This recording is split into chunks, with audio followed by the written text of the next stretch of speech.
नमस्कार, आप सभी लोगों का स्वागत है मेरे यूट्यूब चैनल पे। आज हम देखेंगे उत्तराखंड में जो भी प्रीवियस एग्ज़ाम हुए हैं, यूकेएसएससी द्वारा या यूकेपीएससी द्वारा, तो उनमें पूछे गए जो क्वेश्चन हैं, जो बार-बार पूछे जाते हैं, वो क्वेश्चन हम आज डिस्कशन करेंगे यहाँ पे। और ये क्वेश्चन आने वाले जितने भी एग्ज़ाम हैं, उनके लिए काफ़ी महत्वपूर्ण भी होते हैं, क्योंकि कहीं न कहीं इनसे ही रिलेटिव कोई ना कोई क्वेश्चन बनाया जाता है, ऑप्शन चेंज करके। तो इसलिए जो भी बच्चे इसको देखते हैं, जैसे अभी ये पुलिस कांस्टेबल का एग्ज़ाम होने वाला है उत्तराखंड का, तो इन बच्चों के लिए तो काफ़ी हेल्पफुल भी रहेगा। बाकी और भी पेपर आने वाले हैं, जैसे पटवारी का आने वाला है, बीपीडीओ, बीडीओ का आने वाला है और एडीओ का भी आने वाला है। तो इन सभी एग्ज़ाम्स में उत्तराखंड से रिलेटिव क्वेश्चन पूछे जाते हैं। तो इसमें आज मैंने मिक्स वैरायटी के क्वेश्चन ऐड किए हैं। तो प्लीज़ आप देखिएगा, कैसा लगता है आपको आप ज़रूर बताइए। पहला क्वेश्चन हमारा कि माप-तोल हेतु धूलि-पाथा चलाने का श्रेय जाता है। तो ये किसको जाता है, इसके बारे में बताना है। ये कनकपाल है, अजयपाल है, जगतपाल है, इनमें से कोई नहीं। तो इसका राइट आंसर होगा अजयपाल को। अजयपाल ने क्या किया था कि धूलि-पाथा ये माप-तोल प्रणाली थी, इसको शुरू किया था। अजयपाल ने ही 1517 में ही अपनी जो राजधानी थी वो श्रीनगर स्थापित की थी देवलगढ़ से। ठीक, नेक्स्ट है चौफला क्या है। तो चौफला क्या है ये सभी लोग जानते हैं कि वही बार क्वेश्चन आता है। तो चौफला हमारे उत्तराखंड का ये क्या है, नृत्य है। ये नृत्य है और ये स्त्री पुरुषों द्वारा किया जाने वाला नृत्य होता है। इसमें स्त्री भी और पुरुष दोनों नृत्य करते हैं। स्त्री और पुरुषों द्वारा किया जाने वाला नृत्य है और ये एक श्रृंगार श्रृंगार प्रधान नृत्य है। ठीक है, कहा जाता है कि पार्वती ने शिव को प्रसन्न करने के लिए ये नृत्य किया था। तो पार्वती ने क्या किया था कि शिव को प्रसन्न करने के लिए चौफला नृत्य किया था। नंबर दूसरा, पुरुष नृत्यकों को इसमें कहा जाता है चौफला, है ना। पुरुष नृत्यकों को चौफला कहा जाता है और महिला नृत्यकों को इसमें कहा जाता है चौफला। ठीक है, तो ये भी कई बार क्वेश्चन आता है। नेक्स्ट क्वेश्चन है इसमें कि यमुना नदी पर कौन सा बांध है। तो इसमें कोठार बांध, कालागढ़ बांध या किसाऊ बांध। अब इसमें अगर हम बात करें देहरादून के परिप्रेक्ष्य में देखें हम, तो इसमें देहरादून के हिसाब से देखा जाए तो हमारे इसमें जो ऑप्शन होगा कोठार बांध, कालागढ़ या किसाऊ बांध। तो क्या है जो कोटा, इसमें थोड़ा सा पहले क्वेश्चन की डिटेलिंग करते हैं। इसमें से हम उसे ऑप्शन जो लगाएंगे इसमें, ये हम लगाएंगे नन ऑफ दीज ऑप्शन, क्योंकि उत्तराखंड के परिप्रेक्ष्य में। लेकिन अगर इसी में देखा जाए यमुना नदी पर कोठार बांध यमुना नदी पर है और ये है हमारा एमपी में, ये है एमपी में। लेकिन अगर उत्तराखंड के परिप्रेक्ष्य में तो इसमें नन ऑफ दीज आंसर आएगा। लेकिन अगर आएगा कि यमुना नदी पर कौन सा बांध है तो कोठार बांध है। ये कहाँ पे है, यमुना नदी पर। अच्छा, देहरादून में है एक लखवार ब्यासी परियोजना, ये है हमारे किसमें, यमुना नदी पर। ठीक, तो ये यमुना नदी पर कौन सा बांध है, तो सही ऑप्शन होगा इसका इसका राइट आंसर हो जाएगा उसे कोठार बांध है, जो यमुना नदी पर है और एमपी में है। ठीक, पर इसी में क्वेश्चन आएगा कि उत्तराखंड में यमुना नदी पर कौन सा बांध है। तो इसमें काफ़ी सारे बांधों से है, तो एक जो से कई बार क्वेश्चन आता है ये देहरादून में है, लखवार ब्यासी ब्यासी परियोजना है इसमें, है ना। तो ये है। किसाऊ बांध की बात करें तो ये उत्तराखंड हिमाचल के बीच में है, मतलब इन दोनों राज्य में है और ये टोन्स नदी के मध्य है ना। टोन्स नदी पर है ये बांध, कौन सा, किसाऊ बांध। नेक्स्ट क्वेश्चन आता है इसमें, किस गांव में वर्ष 1956 में महापाषाणी समाधान खोजे गए थे। तो इसमें सीधा आंसर पे ही चलते हैं। यह है मलारी और यह चमोली जिले का एक गांव है मलारी। इसमें 1956 में शिव प्रसाद डबराल के द्वारा, है ना, 1956 में लिखा ही है इसमें, शिव प्रसाद डबराल द्वारा ये समाधान की खोज की गई थी। और 2002 में फिर से खोज हुई थी और इसमें कई साल पुराने जो नरकंकाल हैं उनकी भी खोज की गई थी। नरकंकाल मिले थे इसमें, मिट्टी के बर्तन मिले थे, जानवरों के अंग मिले थे और आभूषण इत्यादि चीज़ें इसमें मिली थी। तो ये हो गया, इसका सही आंसर हो गया मलारी गांव। नेक्स्ट क्वेश्चन है, अस्कोट वन्य जीव विहार संरक्षित है। तो मतलब जो अस्कोट वन्य जीव विहार है ये किस चीज़ के लिए है एक्चुअली, है तो इसका आंसर देखते हैं, तो यह है कस्तूरी मृग की प्रजाति द्वारा है। अस्कोट की अगर बात करें हम, तो इसकी स्थापना कब हुई थी? ये भी कई बार क्वेश्चन आता है कि अस्कोट वन्यजीव विहार की स्थापना कब हुई, कई बार इसका भी क्वेश्चन बनता है। तो इसका जो 1986 में इसकी स्थापना हुई थी, अस्कोट वन्यजीव विहार की। यह प्रसिद्ध है वैसे कस्तूरी मृग किले है, ये लिखा ही है जैसे उसमें। और भी इसमें क्या चीज़ें होती है, हिम तेंदुआ किले है, और हिमालय में काले भालू होते हैं ना, उनके संरक्षण के लिए भी ये जाता है। अब इसमें हम और वन्यजीव विहार की भी बात करते हैं हम, जिसमें जैसे एक तो अस्कोट हो गया, इसमें अस्कोट के बाद ना, इसमें अस्कोट तो हो गया। अस्कोट के बाद इसमें और भी आते हैं क्वेश्चन में कि जैसे इसमें आता है पहले गोविंद वन्यजीव विहार की स्थापना, तो गोविंद की हुई थी 1955 में। ये भी कई बार क्वेश्चन पूछा जाता है कि गोविंद वन्यजीव विहार, इसका अगर क्षेत्रफल पूछा जाए तो ये आता है 485.89, है ना, 485.89 इसका जो क्षेत्रफल है। और ये गोविंद वन्यजीव विहार जो है हमारा उत्तरकाशी में है। इसमें जितने भी हमारे 7 वन्यजीव विहार है ना, इन 7 के बारे में डिस्कस कर लेते हैं। उसके बाद आता है हमारा केदारनाथ। केदारनाथ की स्थापना हुई थी 1972 में। ठीक है, ये चमोली और रुद्रप्रयाग जिले के मध्य में है, और जो इसका जो क्षेत्रफल है 975 है .20 केदारनाथ वन्यजीव विहार। उसके बाद अगर हम बात करें, फिर आता है अस्कोट हो गया हमारा 1986, और अस्कोट के अगर पूछा जाए क्षेत्रफल तो यह है 599.93 समथिंग। ठीक है, ये पिथौरागढ़ जिले में। उसके बाद आता है एक और सोनामेरी वन्यजीव विहार, ये है 1987 में हुआ था, और इसका अगर क्षेत्रफल पूछा जाए तो 301 किलोमीटर अप्रोक्स में है इसका, और ये है हमारा पौड़ी गढ़वाल में। उसके बाद आता है विंसर वन्यजीव विहार, ये 1988 में हुआ था, 1988 में, और इसका क्षेत्रफल है तुम्हारा 47 पॉइंट समथिंग। ठीक, उसके बाद आता है मसूरी वन्यजीव विहार। मसूरी वन्यजीव विहार हुआ था 1993 में, 1993 में, और इसका अगर क्षेत्रफल की बात किया जाए तो ये 11 किलोमीटर, ये सबसे कम। और उसके बाद आता है नंदौर जो हमारा नैनीताल में है। तो ये स्थापित हुआ था 2012 में, और 270 इसका क्षेत्रफल है। ठीक, ये हो गया हमारे वन्यजीव विहार। अब आते हैं हम राष्ट्रीय अभ्यारण्य हेतु ऑनलाइन प्रवेश परमिट जारी करने के लिए सिंगल विंडो सिस्टम पथिक शुरू किया गया। तो राजाजी नेशनल पार्क में किया गया था, ये कॉर्बेट में किया गया था, गंगोत्री में किया गया था, या नंदा देवी नेशनल पार्क में किया गया था।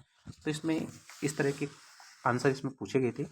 तो जो इसका राइट ऑप्शन होगा ये हुआ गंगोत्री नेशनल पार्क, जो अपना उत्तरकाशी में है, और 2015 में इसकी शुरू किया गया था ये परमिट, ऑनलाइन परमिट के। तो ये ऑप्शन नंबर इसका सी सही आंसर होगा। उसके बाद अगर हम देखें तो हमारे जो उत्तराखंड में राष्ट्रीय पार्क है, नेशनल पार्क है, तो ये हमारा ये है 6। ठीक, इन 6 के बारे में थोड़ा डिस्कस करते हैं क्विकली। सबसे पहले आता है कॉर्बेट की बात करें तो ये 1936 में बना था, 520 इसका वर्ग किलोमीटर है, और ये पौड़ी और नैनीताल जिले में है। ठीक, उसके बाद आता है हमारा नंदा देवी राष्ट्रीय उद्यान, ये 1982 में बना, 624 इसका वर्ग किलोमीटर है, और ये चमोली जिले में है। उसके बाद अगर हम बात करें फुलू की घाटी, ठीक है, फुलू की घाटी की बात करते हैं, तो ये बना था हमारा फुलू की घाटी राष्ट्रीय उद्यान, तो 1988 इसका, और ये है हमारा चमोली जिले में ही, और ये है हमारा 87 पॉइंट समथिंग। ठीक, उसके बाद नेक्स्ट आता है राजाजी राष्ट्रीय उद्यान, ये 1983 में बना, 1983, और ये 820 किलोमीटर, इसका जो क्षेत्रफल कितना है 820 किलोमीटर, 6.42 समथिंग। और ये देहरादून, हरिद्वार, पौड़ी 3 जिलों में इस स्थापित है ये। उसके बाद आता है गंगोत्री, हमने देख लिया गंगोत्री नेशनल पार्क। और गंगोत्री नेशनल राष्ट्रीय पार्क की अगर बात करें तो ये 1989 में बना था और ये उत्तराखंड का सबसे बड़ा है। और जो इसका क्षेत्रफल है 2390 वर्ग किलोमीटर है और ये उत्तरकाशी जिले में स्थित है। उसके बाद आता है गोविंद राष्ट्रीय उद्यान, है ना, 1990 में बना, 472 किलोमीटर है इसका वर्ग किलोमीटर इसका क्षेत्रफल है और ये उत्तरकाशी जिले में है। ठीक, नेक्स्ट हम देखते हैं उत्तराखंड राज्य में नगरीय स्वायत्त शासन प्रणाली की शुरुआत कब हुई थी। इसका सही ऑप्शन होगा 1916 में।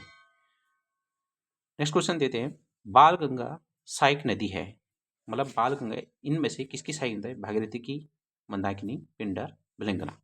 तो इसका सही आंसर जो होगा ये भागीरथी की सहायक नदी है। बाल गंगा भागीरथी से मिलती है टिहरी में, जो जहाँ पे इनका संगम होता है, संगम होता है। ठीक, अगर हम बात करें भागीरथी का उद्गम तो ये होता हमारा गंगोत्री ग्लेशियर से, गंगोत्री ग्लेशियर से। ठीक, और भागीरथी प्लस अलकनंदा का जो संगम होता है ये देवप्रयाग में होता है, जहाँ से गंगा नाम से आगे जानी जाती है। ठीक, नेक्स्ट हमारा निम्नलिखित में से कौन सी चोटी हिमालय में स्थित नहीं है। ठीक, हिमालय में स्थित नहीं है तो क्या गुरु शिखर है, माउंट एवरेस्ट है या नंदा देवी। तो इसका माउंट एवरेस्ट एवरेस्ट दोनों एक ही हो गया, तो इसका सही आंसर हो गया ये गुरु शिखर है। गुरु शिखर जो है ये राजस्थान में है, अरावली की पहाड़ी पर। और जो अगर इसकी बात करें हम तो इसका जो ऊंचाई है ये 1722 किलोमीटर की इसकी ऊंचाई है। अगर हम उत्तराखंड के कुछ महत्वपूर्ण महत्वपूर्ण पर्वत देखते हैं, कई बार पूछे जाते हैं जो पर्वत, तो इनके बारे में थोड़ा डिस्कस करते हैं हम। इसमें जो आता है सबसे पहले ये नंदा देवी पश्चिमी आता है। इस पे बहुत बार क्वेश्चन बनता है, नंदा देवी पश्चिमी। जो इसकी हाइट है 7817 है, ये चमोली में। उसके बाद है कामें, फिर इसकी हाइट है 7756। फिर उसके बाद अगर नंदा देवी पूर्वी आता है और इसकी हाइट है 7434। और उसके बाद अगर हम बात करें तो माणा की बात आ जाती है, माणा आसान भी है याद करने के लिए। इसका है 72। ठीक, 72। और उसके बाद अगर बात आती है तो चौखंबा हो जाएगा और इसकी हाइट जो है 7138 है। और उसके बाद आता है त्रिशूल जिसका 7120 है। ठीक, तो ये टॉप के 5 जो भी हैं इनको जरूर हमें याद होना चाहिए। नेक्स्ट है उत्तराखंड राज्य विज्ञान एवं प्रौद्योगिकी परिषद का गठन किया गया। तो ये बताना है कि इसका गठन किया गया और क्यों किया गया, इसका उद्देश्य क्या रहा होगा। तो 21 फरवरी 2005 को इसका स्थापना हुआ था उसे। इसका मुख्य उद्देश्य था कि उत्तराखंड में जितने भी वैज्ञानिक पे आधारित जितने भी चीज़ें होती है या वैज्ञानिकों की आधारभूत विकास के लिए इसकी स्थापना की गई थी। नए नए अनुसंधान वगैरह कैसे किया जाए, तो इन चीज़ों के लिए मुख्य रूप से इसका स्थापना किया गया था। तो इसका सही ऑप्शन हो गया 2005 में। उसके बाद बात आती है हमारी कुमाऊं को किस वर्ष कुमाऊं एवं गढ़वाल 2 जिलों में विभक्त किया गया था। सभी लोग जानते हैं 1839 ईस्वी में इनमें 2 जिले बने थे, एक कुमाऊं एक गढ़वाल। नेक्स्ट है गढ़वाल फिल्म जगवाल के निर्देशक थे। ये भी कई बार क्वेश्चन आ चुका है। तो पहली गढ़वाली फिल्म थी जैसे, तो ये पारासर गौड़ है, इसकी पहली गढ़वाली फिल्म थी। 1983 में ये पिक्चर बनी थी। उसी तरह कुमाऊं में भी आता है, कुमाऊं की पहली फिल्म है तो मेघा आ। ठीक, न्यूली है। नेक्स्ट क्वेश्चन हम देखते हैं न्यूली क्या है। तो ये एक क्या है, वन गीत है, वाद्य यंत्र है, शास्त्रीय गीत है या ए और सी दोनों।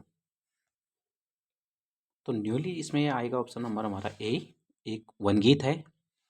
ये एक क्या है, अनुभूति प्रधान गीत भी कहा जाता है इसको, न्यूली को। और ये कुमाऊं क्षेत्र में, कुमाऊं क्षेत्र का गीत है। इसमें अगर किया जाए, क्या होता है कि प्रेम की प्रधानता रहती है और यह गीत स्त्री को मन में कल्पना करते हुए एक मधुर एहसास में प्रेमिक के लिए गाया जाता है, तो इसे कहा जाता है ये न्यूली गीत। मतलब ये कुल मिलाकर जैसे गाँव में लोग हम जाते हैं गाय बकरी के साथ, तो वहीं ये गीत गाया जाता होगा, और सी बात है, क्योंकि तभी इसे वन गीत कहा गया है। नेक्स्ट है, उत्तराखंड की संस्कृति में ठुलो डिस्को क्या है? तो ये पहाड़ी रामायण है। इसमें पुरुषों द्वारा स्त्री को क्या, रामायण की पौराणिक कथाओं के बारे में बताया जाता है। तो इसमें क्या होता है, एक जोड़ा टाइप का होता है ये। इसमें पौराणिक जो रामायण की कथाएं वगैरह उसके बारे में बताया जाता है। कुल मिला के ये पहाड़ी रामायण कह सकते हैं, राइट आंसर। नेक्स्ट है, गढ़वाल हितकारिणी सभा की स्थापना कब हुई थी? तो इसका राइट आंसर होगा 1901 में हुआ था। तारादत्त गैरोला ने इसकी स्थापना की थी और ये नैनीताल जिले में स्थापित हुआ था। ठीक। नेक्स्ट क्वेश्चन है, आसन बैराज बिहार का संबंध किस चीज़ से है? तो ये चिड़ियाओं से है। यहाँ पे फेमस ये चिड़ियाओं के लिए है। आसन बैराज की अगर हम बात करें तो इसकी स्थापना 2005 में हुई थी, और इसका जो क्षेत्रफल की बात करें तो 440 वर्ग किलोमीटर इसका क्षेत्रफल है। ठीक। तो ये, और आसान बैराज का एक क्वेश्चन और भी आता है कि इसके दूसरा किस नाम से जाना जाता है? धालीपुर झील के नाम से भी इसको जाना जाता है। धालीपुर झील है ना, आसान बैराज को भी क्या कहा जाता है? धालीपुर झील के नाम से भी जाना जाता है। एक क्वेश्चन और है कि हिम ज्योति फाउंडेशन देहरादून का उद्देश्य क्या था? तो इसका मुख्य उद्देश्य होता था कि मेधावी छात्राओं की उत्तम शिक्षा से रिलेटिव था। जितनी भी अच्छी बालिका होती पढ़ने में, जो टॉप कर देती उनको ये उत्तम शिक्षा से रिलेटिव एक सहयोग किया जाता था। 2003 में 2003 में इसकी शुरुआत हुई थी देहरादून जिले से। ठीक। नेक्स्ट है, उत्तराखंड में राजस्व पुलिस व्यवस्था लागू हुई थी। तो ये हुई थी 1874 ईस्वी में हुई थी। नेक्स्ट क्वेश्चन है, छांगलेज की प्रशस्ति प्राप्त हुई थी। तो ये हुई थी हमारी लाखामंडल से। लाखामंडल अगर बात करें हम, तो ये दो नदियों के संगम पर होता है। जैसे संगम होता है यहाँ पे लाखामंडल में, एक होता है यमुना का, और दूसरा होता है यहाँ पे रिखनाड़ नदी का, रिखनाड़ नदी। तो इन दोनों नदियों का संगम कहाँ पे होता है? लाखामंडल में होता है। तो ये थे हमारे आज के 20 क्वेश्चन। इनसे रिलेटिव जो भी क्वेश्चन बने उस उनको उनके बारे में हमने डिस्कस किया था। तो आप लोग भी ज़रूर बताएं कि ये वीडियो कैसे है। आगे हम इस तरह की वीडियो कंटिन्यू करेंगे, और एक पूरा हिंदी प्लस उत्तराखंड का 40 नंबर का पैटर्न की सीरीज शुरू करने वाला हूँ जल्दी। तो जितने भी लोग इसको देखते हैं, ये उन लोगों के लिए ज़्यादा लाभकारी होगा जो नए बच्चे होते हैं, और पुराने बच्चे तो इसमें उनको काफ़ी नॉलेज होती है इस चीज़ के बारे में। तो अवश्य से नए बच्चे देखिए, पुराने बच्चों के लिए तो है ही, क्योंकि वो लोग ऑलरेडी जानते भी इनके बारे में। तो धन्यवाद।